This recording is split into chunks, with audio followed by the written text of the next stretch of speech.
It's Disruptive FM. Disruptive FM. Disruptive FM. Welcome to Disruptive FM, where business and culture collide. Sponsored by Microsoft and Branding Strategy Insider. With your host, Jeffrey Colon. This is Disruptive FM, the business and culture podcast. Our top 3 trending topics for this week's episode: Amazon Go. What happens when we move into a cashierless world where transactions are no longer the focus? Does it really save time? Or is it a paranoid introvert's experience to dream of? Rupert Murdock versus Mark Zuckerberg. No, this is not the fight card for a UFC title fight, but a debate about if Facebook should pay carrier feeds, similar to how cable TV had to pay content publishers. And Davos. No, not Davos of Game of Thrones, but Davos, Switzerland. This week, if you're listening to our podcasts when it's been released, is the World Economic Forum, and all signs point to possible economic danger. So why isn't anyone coming out and saying it? Creating a shared future in a fractured world is the theme. Well, that's admitting that things are not going right. So I guess the only way to go is up. So why are all indicators that we're already up? First, a programming note. We have a feature called On the Radar, 3 trending topics that maybe you want to go do research on that might be on a future show. Again, it all depends on the contextual nature of what's happening out there in the business world. So this week, Amazon Go opened up in my hometown of Seattle, and I actually decided to try and go experience it myself. Well, let's just say this. The line was very long to get into the store, so maybe next week I'll be able to go and see if I can actually interview people around the experience. I'd like to see if I could actually steal something. I think it would be quite interesting to see if there's any way to hack the system. Anyhow, I wanted to talk to a longtime fellow colleague of mine who I worked with at Ogilvy, who should be no stranger to your ears, Cheryl Barbie, Director of Strategy at Accenture Interactive, all about the customer experience of Amazon Go and what it possibly means for the future of retail. You know, I think it's going to be good and bad. I guess that's not a simple answer. I think a couple of the challenges are it challenges retail to take transaction away from being the focal point of the retail experience. I think that's a good thing because it challenges retailers, and I also think Amazon Go needs to challenge itself a little bit more here. It challenges both to think about how do you create value in the experience when it's not simply about a transactional experience. In other words, what can you do with the physical space to connect people with each other, to offer new experiences on site, to allow people to interact with the products that gets them excited, that gets them engaged? How do you do more with that when transactions aren't the focal point? I think Amazon Go actually has an opportunity to take a page from those food markets that have sort of sprouted up, the food markets that have different little restaurant enclaves in them, classes, events. They have all kinds of different experiences in one space. To me, that would be a better way to take the focal point away from transactions and really create a place where people want to gather, people want to learn, people want to interact.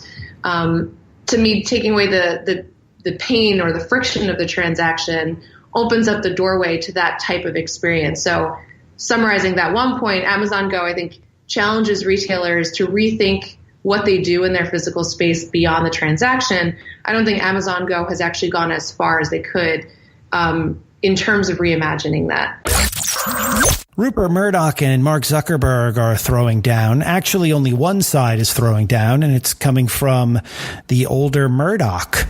Murdock has noted that he thinks Facebook should be treated like a utility, no different than cable television. And the reason, of course, he's saying this is because he wants Facebook to pay him and his publishing companies or his content companies money whenever information is distributed across these networks. Of course, we know the business model of Facebook is really not media or content at all. It is your information in order to sell that to advertisers so they can retarget you with advertising, which sort of shows up in the form of native content. So where do I side on this? I actually may side, and I'm cringing while I say this, on the side of Rupert Murdock. Now, why? Well, Murdock does bring up a point. Facebook really isn't a media company. They're a hybrid. They are a tech/distribution network. However, they're one now that practically owns and operates the communication ecosystem of the present day. And even if you have done what I've done and gotten rid of the Facebook app on your mobile phone, most likely you're still using Instagram, which is a property that they own. So why is Murdock looking into this? Well, I think one of the reasons is publishers have really suffered in the past couple of years.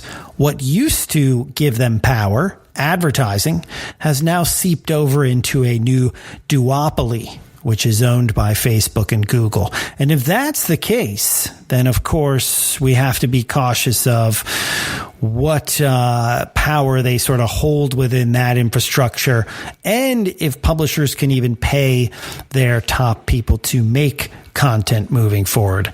If they can't, well, then we run the risk of having user-generated content. And I don't know about you, but I'm sort of sick and tired of seeing cat videos on my social network feeds. This is a debate definitely to pay attention to, because it's one that I think will shape the future. If these platforms are regulated, well, that is basically the government saying these are the dominant platforms. They're not going anywhere, and they have to be regulated as utilities. However, what it also is saying is it's possible to break them up, similar to what Ronald Reagan did with the baby bells in the 1980s. As we like to say on the show, everything is a remix, and what is old is new again. Or I should say, what is new is old again. Oh, well, I can't seem to remember how that phrase went. Finally, we turn to Davos, Switzerland, where the World Economic Forum has been going on. The theme this year is creating a shared future in a fractured world.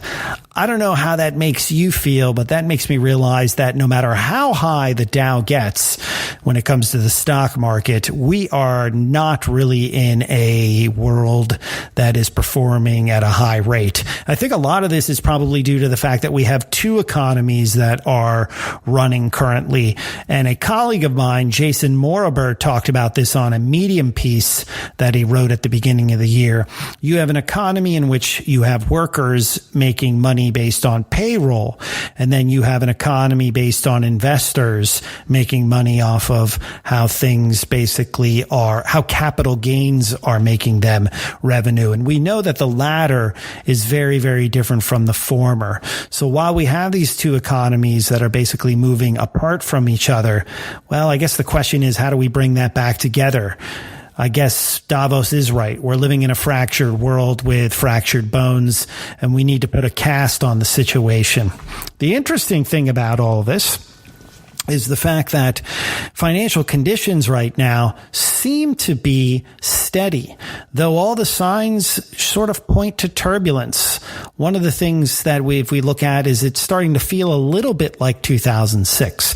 Financial conditions are somewhat reminiscent of the run-up to the global financial crash of 2008. The monitor to watch is not performance, but debt risk. Due to the amount of debt levels, borrowing costs could grow and hurt many emerging economies. Scott Galloway, who I hope to get on this show in the future, talked a lot about this in his book, The Four, which I definitely think you should read. So what's the big takeaway from Davos, Switzerland? Well, let's listen to what some of the experts had to say. So the U.S. continues to enhance its lead over China, albeit Many organizations around the world are focused on both countries as big opportunities, I think for vastly different reasons. In the case of the U.S., there is no surprise here. You've got a great consumer base. You've got a tremendous amount of innovation happening in the country. You do have rule of law, so everybody knows how to play the game, so to speak, in terms of the way to do business. And the current administration is trying to figure out ways to make it easier to do business as they take regulation down. And obviously the tax reform, which is beneficial to those companies as well as beneficial to companies around the world. The second major theme, though, that's coming through that you see this year is a lot more societal threats. So the issues around, for example, climate change, which rose dramatically. I'll come back to that in a second. Yeah. With the issues around refugees, the issues around geopolitics, the concerns about terrorism, things that CEOs can't control have risen to a fairly high level pretty quickly on the risk of threats, which causes then CEOs to think about scenario plans for those as opposed to real actions that they can take. So to be prepared for those if, in fact, they happen. And you see the traditional business risks around FX, ability to refinance, et cetera, dropping down a lot. That was Bob Moritz, global chairman of PwC, on more of the so-called fractured world issues I was referring to. A note, I don't have a author interview. I don't have a futurist interview. I don't have a business visionary interview for this episode, but we do have a lot of upcoming guests that are booked for the show, so make sure you tune in to future episodes. MC Search, yes, that MC Search of Third Base Def Jam fame. He said he wants to talk to me. He uses LinkedIn quite a bit and has a lot to say, so we're definitely going to get him on a future episode. Julian Mitchell, Afrofuturist and Forbes columnist, who has really been out front in terms of creators ruling the next wave of business. Why does he think this, and who are some of those people? Scott Hartley, author of The Fuzzy and the Techie. Rohit Bhargava, author of Non-Obvious. My colleague Donna Sarkar, who's the head of Windows Insider. And John Steinberg, the founder of Cheddar TV. All coming up very soon over the next couple of months. Make sure you stay tuned in. We got all the action here. Here's what's on our radar. On the radar, these are the 3 trending topics that we're keeping a lookout for, and you should keep a pulse on them as well. Let's go. Number 1. Is the Amazon HQ2 headquarters 2 simply a way to drum up public relations for the company? Do they already know what city they are going to set up shop in? Washington, D.C., New York City. Number 2. Tristan Harris, ex-Google design ethicist. He looks at manipulative tricks tech companies use to keep our attention. Does this harm innovation? That's a big question that we're going to have to possibly answer. And is there a way that tech companies could maybe take out notifications? Would this be an area that actually is regulated by government entities? Again, it's on the radar. Number 3. And as we noted earlier, it's starting to feel a little bit like 2006. What does this mean for companies that succeed or possibly get left behind over this upcoming year? As you know, it's a favorite topic of ours here on Disruptive FM, the Business and Culture Podcast. I'm your host, Jeffrey Cologne.